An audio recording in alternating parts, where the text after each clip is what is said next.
মিথিলার রুমে যেতেই দেখি মিথিলা তার দুলাভাইয়ের সাথে অন্তরঙ্গ মুহূর্ত পার করছে। মিথিলা আমার চাচাতো বোন। মিথিলা প্রায় অর্ধউলঙ্গ আর দুলাভাই শুধু শর্ট প্যান্ট। তাদের প্রেমলীলা দেখে আমি থমকে যাই। এটা দেখার জন্য মোটেও প্রস্তুত ছিলাম না আমি। আমি মিথিলাকে ভালোবাসি, এটা মোটামুটি বাড়ির সবাই জানে। এই কারণে যে কত মার খেয়েছি তার কোনো হিসাব নাই। আমাকে বরাবর বলে দিয়েছে মিথিলাকে নিজের বোনের মতো দেখার জন্য। আমি মিথিলাকে এমন অবস্থায় দেখে নিজের চোখকে বিশ্বাস করতে পারছিলাম না। ছি ছি মিথিলা, এইসব কি দেখছি? আর দুলাভাই আপনি কি করে পারলেন এটা করতে? আমার আওয়াজ শুনে যেন ওদের মাথায় আকাশ ভেঙে পড়ছে।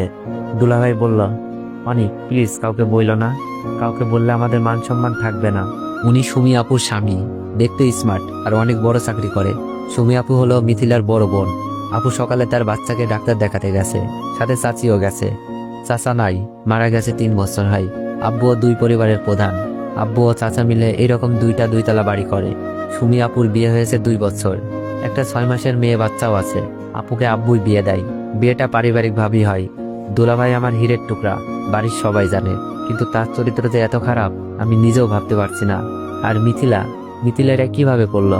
মিথিলার মতো ভদ্র মেয়ে 3 গ্রাম খুঁজেও পাওয়া যাবে না। মিথিলার সৌন্দর্য পরিবারের লোকজন ছাড়া বাইরের কেউ দেখে নাই। হাত মোজা, পাও মোজা, বোরকা পরে পর্দার সাথে সবসময় চলাচল করে।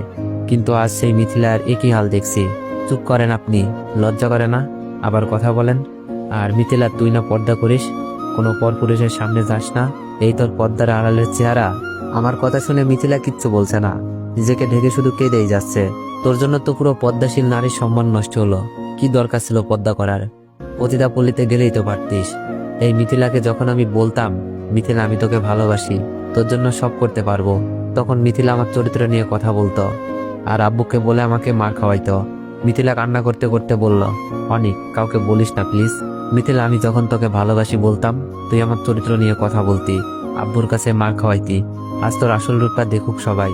আর দুলা ভাই, আপনাকে আর কি বলবো। আমি রুম থেকে বের হয়ে যাচ্ছিলাম, ওদেরকে যতই বলি রূপ দেখিয়ে দিব, কিন্তু সুমি আপুর সংসারটা কি হবে? আর একটা 6 মাসের মেয়েও আছে তাদের। আর মিথিলা তো আমার চাচাতো বোনও, যাকে আমি ভালোবাসি, তার সম্মান কি করে নষ্ট করি? দুলাভাই মাথা নিচু করে বসে আছে। আমি বললাম, দুলাভাই আপনি এখন এখানে বসে আছেন? আমার কথা শুনে দুলাভাই রুম থেকে বেরিয়ে যায়। আমি বললাম, মিথিলা অন্তত তোর কাছ থেকে এটা আশা করি নাই, কাজটা কিন্তু বেশি ভালো করিস নাই। বলেই যখন রুম থেকে বের হতে যাব, দেখি দরজা আটকানো। মিথিলা চিল্লাতে শুরু করে দিছে, অনিক আমাকে ছেড়ে দে প্লিজ, আমার এত বড় সর্বনাশ করিস না, আমি তোকে ভাইয়ের মতোই ভাবি। অনিক না প্লিজ। মিথিলার কাণ্ডে আমি বাকরুদ্ধ। সেই সুযোগে মিথিলা ভিতর থেকে দরজা আটকিয়ে দিছে। আমি কথা বলতে পারছি না, গলা দিয়ে আওয়াজও বের হচ্ছে না, মনে হচ্ছে হাত পা সব বেঁধে রেখেছে কেউ। অনিক তুই আমার এত বড় সর্বনাশ করিস না প্লিজ, আমি তোর পায়ে পড়ি। মিথিলা তার কাপড় চোপড় ছিঁড়তে লাগলো, প্রায় অনেক অংশ ছিঁড়ে ফেলছে। আমি অনেক কষ্টে মুখ থেকে বের করলাম, মিথিলা কি হচ্ছে এইসব? মিথিলা অনেক জোরে চিল্লাচার বলছে, কেউ বাঁচাও, অনিক প্লিজ ছেড়ে দে, আমি যেখানে ছিলাম সেখানেই দাঁড়িয়ে আছি। মিথিলার এমন কাণ্ডে শরীরের শক্তি হারিয়ে ফেলেছি। বাইর থেকে দরজা ধাক্কাতে লাগছে দুলাভাই, আর দরজা খোলার জন্য চিল্লাতে লাগলো। দুলাভাইয়ের চিল্লানি শুনে আব্বু আম্মু ভাইয়া ভাবি সবাই মনে হয় চলে এসেছে। জোরে দরজা ধাক্কাতে ধাক্কাতে দরজা ভেঙে ফেলে সবাই। দরজা খুলতেই মিথিলা আব্বুর পেছনে গিয়ে লুকাই। মিথিলার কাপড় চোপড় ছেঁড়া দেখে আন্দাজ করে ফেলে মিথিলার সাথে খারাপ কিছু হতে যাচ্ছিল। মিথিলা নাকা কান্না করছে। মিথিলাকে ভাবি আগলে নাই, আর সবাই আমার দিকে অগ্নিচক্ষু দেখাতে লাগলো। আব্বু আমার সামনে এসেই ঠাস ঠাস করে কয়েকটা চর বসিয়ে দেয়। ভাইয়া এসেও অনেকটা চর মেরেছে। আমি কিছু বলতে যাব, সেই সুযোগ নাই, সবকিছু এত দ্রুত হচ্ছিল। মিথিলা, অনেকে তোমাকে কলেজে যাওয়ার জন্য ডাকতে এসেছিল, তোমাকে এত খারাপ অবস্থা দেখা যাচ্ছে কেন? অনেক কি তোমার সাথে কিছু করেছে? ভাবি হয়তো বিশ্বাস করতে পারছে না আমার মতো ছেলে এমন একটা কাজ করবে। মিথিলা ভাবিকে জড়িয়ে ধরে নেকা কান্না করছে আর বলছে, ভাবি আমি শুয়েছিলাম, অনেক এসে আমাকে একা পেয়ে আগের মতো ভালোবাসার প্রস্তাব দেয়। আমি বড় আব্বুকে জানাবো বলাতেই অনেক আমাকে বলে আমি নাকি অনেক মার খাওয়াইছি, তাই আজ তোমার ইজ্জত কেড়ে নিব। তারপর অনেক আমার সর্বনাশ করতে থাকে। আপনারা না আসলে আজ অনেক আমাকে কি যে করতো। মিথিলার কথা অবিশ্বাস করার কোনো কারণই নাই, আগেই বলেছি 3 গ্রাম খুঁজেও এমন মেয়ে পাওয়া যাবে না। আব্বু মিথিলার কথা শুনে যেন আরো রেগে গেলেন। তুই আমার ছেলে ভাবতেই লজ্জা লাগছে, যে নিজের চাচাতো বোনের সাথে এমন করতে পারে, সে অন্য মেয়েদের কি না করবে। তোর এই বাড়িতে কোনো জায়গা নেই, বের হয়ে যায় বাড়ি থেকে। আব্বুর কথা শুনে চোখ বেয়ে পানি পড়ছে। মাথা নিচু করে কান্না করতে করতে বললাম, আব্বু আমি কিছু করি নাই, ওই তুই আমাকে আব্বু বলবি না, আজ থেকে আমার একটা ছেলে, তুই মরে গেছিস। আব্বুর মুখে এই কথা শোনার থেকে মরে যেতে পারলেও অনেক বেশি খুশি হতাম। আম্মুকে বললাম, আম্মু আমি কিছু করি নাই। মিথিলা কথা আটকে দিয়েই আম্মু বলল, জানি না কোন পাপে তোকে পেটে ধরেছিলাম। আম্মুর মুখে কথা শুনে মনে হচ্ছে কলেজা ছিঁড়ে যাচ্ছে। আর কাকে বলবো, যেখানে আমার গর্ভধারিণী মাই বিশ্বাস করলো না, আমাকে কিছু বলতেও দেয় নাই।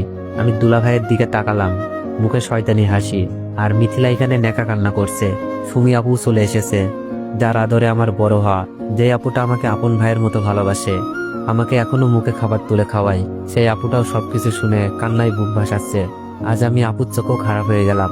মিথিলার রুম থেকে বের হয়ে আমার রুমে গিয়ে কাপড় চোপড় গোছাচ্ছি, কারণ এই বাড়িতে আমার জায়গা নেই। আর আমি কোন মুখে থাকবো এখানে, যেখানে সবাই আমাকে দর্শক বলে জানে। কাপড় গোছানো শেষ, রুম থেকে বের হব, এমন সময় ভাবি আমার রুমে আসলো। ভাবিকে দেখে আমি মাথা নিচু করে দাঁড়িয়েছিলাম, কারণ ভাবি আমার মায়ের মতো আদর করে। আমার টাকা পয়সার অভাব ভাবিই পূরণ করে। ভাবি সুমি আপুর মতোই আমার একটা বড় আপু। ভাবি বলল, এটা তুমি কি করলে অনিক? আমরা তো মিথিলার সাথে তোমার বিয়ে দিতে রাজি ছিলাম। আব্বুকে না হয় আমরা বুঝিয়ে নিতাম, তার জন্য জোর করে। আমি কান্না করতে করতে বললাম, ভাবি আমাকে মাফ করে দিও, আমি পারি নাই সবার সামনে সত্যটা বলতে। ভাবি বলল, কি সত্য বলতে পারো নাই? আমি বললাম, ভাবি কথা দেন, কথাগুলো কাউকে বলবেন না। ভাবি বলল, বলো, বলবো না কাউকে। আমি কান্না সুরে বললাম, ভাবি আমি মিথিলার সাথে এমন কিছুই করি নাই। ভাবি বলল, তাহলে মিথিলার কাপড় চোপড় ছেঁড়া কেন? ভাবি আমি মিথিলাকে ডাকতে গিয়ে দুলাভাই আর মিথিলার পাপ কাজে লিপ্ত থাকতে দেখি। আমি তাদের অপমান করি, ভয় দেখাই, বাড়ির সবাইকে বলে দিব। কিন্তু পরে আপুর সংসার আর মিথিলার সম্মানের কথা ভেবে থমকে যাই। আমি রুম থেকে বের হতে যাচ্ছিলাম, দুলাভাই বাইর থেকে দরজা লক করে দেয়। মিথিলা জোরে জোরে কাঁদতে থাকে আর কাপড়গুলো ছিঁড়তে থাকে। তারপর ভিতর থেকে লক করে দেয় মিথিলা।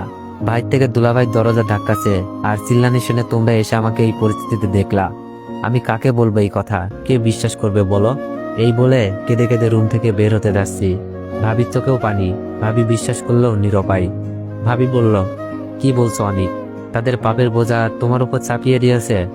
আমি বললাম, ভাবি তুমি কাউকে বলো না প্লিজ, মিথিলার সম্মান আর আপুর সংসার নষ্ট হয়ে যেতে পারে। ভাবি বলল, জানি না অনিক, কে মিথ্যা বলছে আর কে সত্য বলছে। মিথিলা আর সুমিত জামাইয়ের তো এমন কোনো বাজে লক্ষণ দেখিনি। ভাবি তুমি আমাকে বিশ্বাস করছো না? তাহলে এটা দেখো, আমি সুযোগে সবকিছু ভিডিও করে রেখেছিলাম, ভেবেছিলাম কাউকে দেখাবো না, কিন্তু পরিবারের সবচেয়ে প্রিয় মানুষটার চোখে নিজেকে খারাপ বানাতে পারি নাই। ভাবি মোবাইল নিয়ে যেতে চাই, অনিক এই ভিডিও এখনই আব্বুকে দেখাবো। ভাবি প্লিজ, কথা দিয়েছো কাউকে বলবা না। সবার চোখে খারাপ হলেও তোমার চোখে যেন ভালো হয়ে থাকতে পারি, তাই তোমাকে সব বললাম। কথা শেষ করতেই ভাইয়া ভাবিকে বলছে, এই ধর্ষকের সাথে কিসের এত কথা? ভাবির চোখ দিয়ে অনবরত পানি পড়ছে। ভাবি আমার হাতে অনেকগুলো টাকা দিয়ে বলে, টাকার দরকার পড়লে যেন আমাকে জানাই। ভাবির চোখ মুছে আমার রুম থেকে বের হয়, কিন্তু আমার চোখের পানি জোড়ায় না। রুমটার প্রতি মায়া লাগছিল। আব্বুর পায়ে একবার সালাম করতে মন চাচ্ছিল, কিন্তু সেই সাহস আজ আমার নেই। সবাই আমার চলে যাওয়া দেখছে, ভাবি সবার চোখের আড়ালে বারবার চোখ মুছছে। 12টার বাসে রওনা দিলাম ঢাকার উদ্দেশ্যে। সো এভরিওয়ান, তোমরা যদি গল্পটি কন্টিনিউ করাতে চাও তাহলে একটু বেশি বেশি কপি লিঙ্ক করে দিও আর একটু বেশি বেশি কমেন্ট করে দিও। ধন্যবাদ।